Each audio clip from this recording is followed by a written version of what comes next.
ஓம் பக்தி சேனலின் அன்பான வணக்கங்கள்.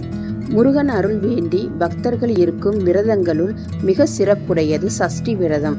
இந்த விரதத்தை பற்றி இப்போது பார்ப்போம். இந்த விரதத்தை மனதில் கொண்டே சஷ்டியில் இருந்தால் அகப்பையில் வரும் என்ற பழமொழி எழுந்தது. சஷ்டி விரதம் இருந்தால் நல்ல குழந்தை பேறு கிடைக்கும் என்பது பொருள். சஷ்டி விரதம் இருந்தால் நம் உள்ளத்தில் இறைவன் குடிகொள்வான் என்ற பொருளும் உண்டு. சஷ்டி விரதம் இருப்பதால் கிடைக்கும் பலன்கள் என்ன?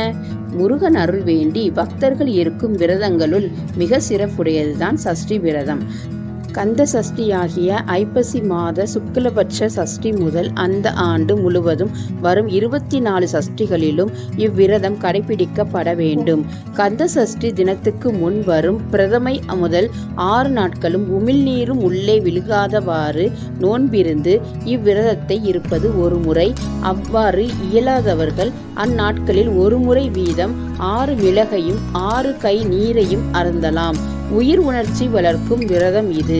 எனவே உப்பு, நீர், எலுமிச்சம், பழச்சாறு, இளநீர் முதலியவற்றை கந்த சஷ்டி விரதம் இருப்பவர்கள் அருந்தக்கூடாது. விரத நாட்களில் அதிகாலையில் எழுந்திருந்து நாட்கணன்களை முடித்து திருநீரணிந்து முருகவேலை தியானித்து பின் நீராடி தோய்த்து துளர்ந்த 2 ஆடைகளை அணிந்து தம்பத்திலும் விம்பத்திலும் கும்பத்திலும் முருகவேலை வழிபட்டு இரவில் நெய்யில் சமைத்த மோதகத்தை நைவேத்தியம் வைத்து பூஜிக்க வேண்டும். 7ஆம் நாள் காலை விதிப்படி பூசித்து கந்தன் அடியார்களுடன் அமர்ந்து பாரணை செய்தல் வேண்டும் என்று கந்தபுராணம் விதிக்கின்றது.